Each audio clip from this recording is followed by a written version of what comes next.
안녕하세요. 데이터 사이언스 학과 김동령입니다. 오늘 제가 발표할 논문은 Visualizing and Measuring the Geometry of Path라는 논문입니다. 이는 2019년에 발표된 논문입니다. 발표는 다음이 순서로 이루어질 것입니다. 먼저 소개, 그 다음에 Geometry of Syntax and Geometry of Word Sense, 그 다음에 Conclusion이 순서로 이루어질 것입니다. 네, 우선 이 논문에 발표된 배경에 대해서 먼저 말씀드리도록 하겠습니다. 바트는 여러 자연어 처리 과제에서 우수한 성능을 보여주었습니다. 이는 과거의 트랜스포머 기반 모델들 중에서 확실히 진보를 보였다고 할 수 있겠습니다.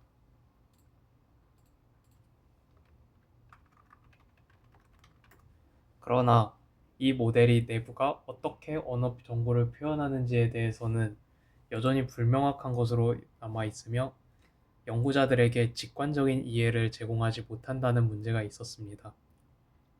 특히 구문, 싱텍스와 의미, 세멘틱스를 바트가 어떻게 구별하여 표현하는지에 대한 이해가 부족하였습니다.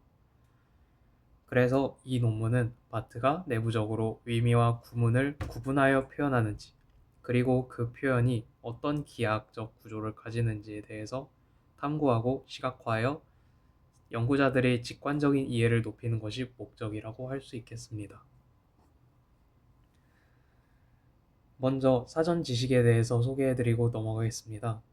프로브란 모델이 특정 언어적 정보를 학습했는지 테스트하는 도구에 해당합니다. 이것이 작동 원리에 대해 설명드리겠습니다. 먼저 사전 훈련된 모델이 내부 표현을 입력으로 사용합니다. 예를 들어 간단한 선형 분류기가 특정한 표현에서 언어적 특성을 예측할 수 있는지에 대해서 확인합니다. 만약 이 선형 분류기가 예측을 잘 했다, 그러면 기본 모델이 이미 그 내부 표현을 잘 파악하고 있다는 의미입니다. 이 논문에서 사용된 프로브의 종류는 어텐션 프로브, 이는 어텐션 매트릭스가 구문 정보를 인코딩하는지 확인하였고, 또 구조적 프로브, 이는 히위트와 매닝이 도입하여 바트가 구문 트리가 표현되는지에 대해서 테스트하는 프로브였습니다. 그리고 단어의 의미 정보를 어떻게 표현하는지를 탐구하는 의미적 프로브가 있었습니다. 다음으로는 구문과 의미의 차이에 대해서 정의하고 넘어가겠습니다. 구문이란 문장의 구조와 문법적 규칙에 관한 것입니다. 예를 들어 고양이가 쥐를 잡았다라는 문장의 경우 주어, 목적어, 서술어의 관계를 가지고 있습니다. 바트에서 이는 의존관계 트리나 품사 정보 등으로 표현이 됩니다. 다음으로 의미는 단어와 문장의 의미에 관한 것입니다. 예를 들어 뱅크가 금융기관을 의미하는지 혹은 강독을 의미하는지 그 문장 내에서의 의미를 구분하는 것입니다. 바트가 문맥 내에서 이러한 다양한 단어 의미 표현을 구분할 수 있을지를 알아보는 것이 핵심이라고 할 수 있겠습니다. 즉, 이 두 종류의 정보가 바트 내부에서 어떻게 표현되는가, 그것을 기하학적으로 보여주는 것이 이 논문의 목적이라 할 수 있겠습니다. 먼저 어텐션 프로브를 활용한 테스트입니다. 어텐션 매트릭스가 구문적 관계를 인코딩하는지에 대해 테스트합니다. 먼저 모델 전체의 어텐션 벡터를 생성합니다. 두 토큰 쌍에 대해 바트의 모든 레이어와 어텐션 헤드에서 어텐션 값을 추출하여 하나의 벡터로 연결을 합니다. 오른쪽 아래 보이는 그림이 그 예시를 할 수 있습니다. 모든 어텐션 값들이 저렇게 직선이 하나의 벡터로 연결되어 있는 모습입니다. 그 다음에 이진 분류기에 두 단어 간 의존 관계가 존재하는지 여부를 예측하게 시킵니다. 그 결과 85.8%의 정확도가 나왔습니다. 또한 그 다음으론 다중 분류기에 저 어텐션 벡터를 넣어서 의존 관계 유형을 예측하게 했습니다. 이 경우 71.9% 정확도를 보였습니다. 실험은 펜 트리뱅크 데이터셋을 사용하였습니다. 앞서 단순한 선형 분류기의 성능이 우수하였으므로 이 논문에서 바트의 어텐션 매트릭스는 복잡한 구문 정보를 잘 담고 있다고 결론 내릴 수 있습니다. 다음으로는 바트의 문장 구조를 구문 분석 트리를 사용해서 기하학적으로 표현하는 것입니다. 헤위트와 매닝의 이전 연구의 경우 파스 트리 거리가 유클리드 거리의 제곱에 비례함을 경험적으로 관찰하였으나 이것이 왜 그러한지에 대해서 수학적인 증명은 하지 못하였습니다. 피타고라스 임베딩으로 통해서 이 바트 논문은 위 사례에 대한 수학적 증명을 새롭게 제시하였습니다. 두 가지 정리로 되어 있는데요. 첫 번째로 모든 트리는 피타고라스 임베딩이 가능하다. 그 다음에 p가 2보다 작을 경우 파워 p 임베딩이 불가능한 트리가 존재하다는 것을 정리하였습니다. 그리하여 구문 트리 시각화를 하였는데요. 바트 임베딩과 이론적 임베딩을 비교하고 PCA를 통해서 1024차원 임베딩을 2D로 투영하여 위종 관계를 선으로 연결하였습니다. 다음 슬라이드에 그 시각화가 표현되어 있습니다. 먼저 왼쪽의 경우 전통적 구문 분석 트리와 헤웨이트 매닝 프로브를 적용한 후 바트 문맥 임베딩을 PCA로 투영한 결과를 비교한 것입니다. 실제 구문 분석 트리 구조와 바트가 학습한 표현이 얼마나 유사한지 비교할 수 있습니다. 오른쪽 그림의 경우 HM의 구조적 프로브를 적용한 후 바트 문맥 임베딩을 PCA로 투영한 것과 피타고라스 투영을 비교한 것입니다. 이 역시 바트가 학습한 표현과 파워2 방식으로 표현한 실제 구문 트리 구조가 비교가 가능합니다. 보시면 선이 조금씩 모양이 다르게 되어 있을 뿐 전체적인 구조는 비슷하다는 것을 보실 수 있습니다. 또한 제곱 유클리드 거리가 구문 트리 거리와 대응된다는 현상에 대하여 이론적인 근거를 제공하였습니다. 다음으로는 문장 내 단어 간 위종 관계의 유형별 거리에 대해서 분석하였습니다. 아래에 있는 피규어 3에 보시면 위존 관계의 문법 유형에 따라서 평균 제곱 거리가 다릅니다. 가까운 문법 관계는 꽤나 거리가 가까웠고 가장 먼 문법 관계에는 다음과 같이 되어 있었습니다.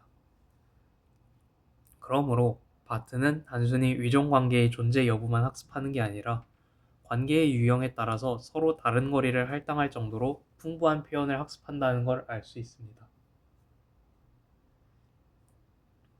다음은 의미적 측면에 대해서 알아보는 섹션입니다. 바트가 동일한 단어의 다양한 의미를 어떻게 구분하여 표현하는지에 대해 연구합니다. 이 연구의 과정은 다음과 같이 진행되었습니다. 먼저 영어 위키피디아 서문에서 특정 단어를 포함한 1000개 문장을 추출하여 이를 바트로 처리하고 유맵으로 시각화를 거쳤습니다. 그 결과 동일한 단어의 다른 의미들이 임베딩 공간에서 명확히 구분된 클러스터로 형성됩니다. 아래 그심 예를 들어 die라는 단어는 두 가지 의미를 가집니다. 죽음과 주사위이죠. 아래 그림을 보시면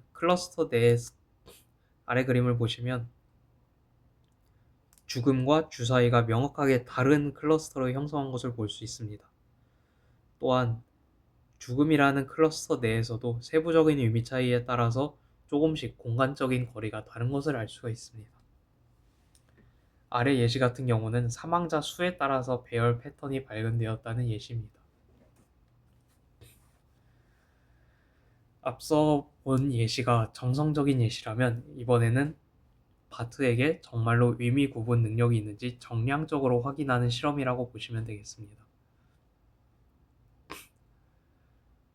먼저 단순한 최근접 이웃 분류기를 사용하여 각 단어 의미의 중심적, 센트로이드를 계산합니다.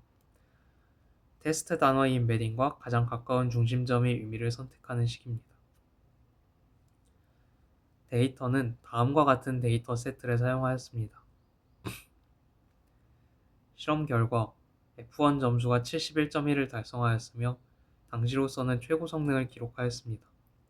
바트의 레이어가 깊어질수록 성능이 향상되었으며 조금 더 훈련을 거치고 나자 71.5로 성능을 향상시킬 수 있었습니다. 즉, 클러스터로 구분하는 것이 효과적이었음을 보여줍니다. 이전 실험에서 바트가 단어 의미를 효과적으로 구분할 수 있었음을 확인하였다면, 이번에는 바트의 문맥 임베딩이 의미에 따라서 거리를 두는 식으로 의미적 관계를 더 잘 표현할 수 있을지에 대해서 알아보는 실험입니다. 방법으로는 훈련된 프로브와 무작위 프로브의 성능을 비교한 것입니다. 만약에 훈련된 프로브의 성능이 더 좋다면 이는 확실히 의미적 관계를 더 잘 표현하였다고 볼 수 있겠습니다. 훈련의 경우 같은 의미를 가진 단어 임베딩 간의 코사인 유사도와 다른 의미를 가진 단어 임베딩 간의 코사인 유사도의 차이를 손실함수를 사용하여 훈련하였습니다. 그 결과 의미적 프로브의 차원이 달라도 훈련된 프로브가 더 높은 성능을 보였습니다. 차원이 낮을수록 두 프로브 사이의 성능차가 커졌으며, 이는 바트 의미 구분 능력을 개선할 수 있음을 암시합니다. 또한 단어 의미 정보가 바트 임베딩이 낮은 차원 공간에 포함될 수 있음을 암시합니다. 다음은 문맥이 단어 임베딩에 미치는 영향을 알아보기 위해 문장 연결 실험을 진행하였습니다. 논문에서의 질문은 연결된 하나의 문장 내 문맥 변화가 단어 임베딩에 어떤 영향을 미치는가에 대한 것입니다. 같은 단어를 다른 의미로 사용하는 25,000여 개 문장쌍을 선택합니다. 예를 들어 앞서 주사위와 죽음이라는 두 가지 의미를 가졌던 다이의 경우, 앞선 문장에서는 주사위로 사용하고 뒤쪽 문장에서는 죽음이라는 의미로 사용한 경우를 AND로 붙여줘서 새로운 문장을 만들었다고 보시면 됩니다. 그리하여 개별 문장과 연결 문장에서의 단어 임베딩을 비교하였습니다. 그 결과 서로 다른 의미를 가진 문장이 연결될 경우 키워드가 잘못된 의미 중심점에 가까워졌습니다. 오른쪽 그래프의 경우 키워드와 정답 의미 유사도를 키워드와 반대 의미 유사도로 나눠줬으며, 위 수식의 결과가 1 미만일 시 O분류를 정의하였습니다. 그러자 O분류율이 개별 문장에서는 2.43%였는데 연결 문장에서는 8.23%로 증가하였습니다. 즉, 어텐션 기반 모델이 잠재적인 약점을 발견하였다고 볼 수 있습니다. 토큰이 연결된 문장이 의미적 경계를 잘 인식하지 못하는 것이지요. 다음은 결론 파트입니다. 그러므로 이 논문은 바트의 내부 표현이 언어의 두 가지 핵심적 측면, 즉 구문과 의미를 어떻게 동시에 인코딩하는지에 대한 연구를 제공하였습니다. 또한 구문 정보와 의미 정보가 임베딩 벡터 공간 내에서 서로 다른 보완적인 부분 공간에 표현된다는 것을 알려냈습니다. 그리고 이 논문이 부록에서 구문 프로브와 의미 프로브 행렬의 특이값 분석을 통하여 두 부분 공간이 서로 직교하기에 독립적임을 수학적으로 입증하였습니다. 그리하여 어떻게 하나의 벡터가 문법적 정보와 의미적 정보를 동시에 표현할 수 있는지에 대한 설명을 하여 이전의 모순을 해결하였다고 볼 수 있겠습니다. 이 논문의 의미는 다음과 같습니다. 먼저 바트의 블랙박스 내부를 더 잘 들여다볼 수 있게 됨으로써 모델 해석 가능성을 향상시켰고, 또한 다양한 언어적 특성이 효율적으로 공존할 수 있는 방식을 제시하였습니다. 그 다음에 구문과 의미 외에도 다른 언어적 특성을 위한 의미 있는 부분 공간이 존재할 가능성을 시사하였습니다.